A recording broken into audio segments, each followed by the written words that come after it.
Кояш. Мартның 3-нче атнасы җитте. Кояш җиргә турырак карый торган булды.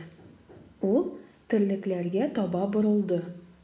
Иске калын туннарыгызны салыгыз, минем нурларым астында кызынып торыгыз, диде. Терлекләр кояшны котладылар. Кояш агачларга таба борылды. Уянырга вакыт, мин сезгә озын көнле яз алып килдем, диде. Агачлар бу хәбәргә куандылар. Кояшка рәхмәт әйттеләр.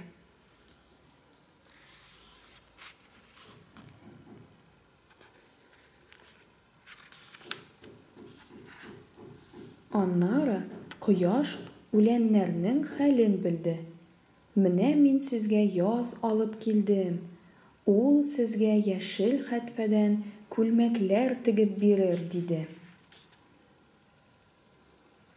Үләннәр дә кояшка рәхмәт әйттеләр. Кошлар, кыш бабайдан посып, урманнарда, лапас асларында яшәделәр. Кояш кошларга дәште.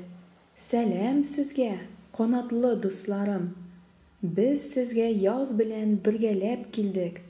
Чыгыгыз, дусларым. Минем нурларымда коеныгыз. Үзегез теләгән көйләргә сайрагыз. Чыпчыклар, беснәкләр бер-берсенә чык чыгыйк диештеләр. Бөтен дөнья шулай кинәт йокыдан уянгандай булды. Кешеләр дә җиңелрәк киенеп йөри башладылар. Гариф Галиевтән.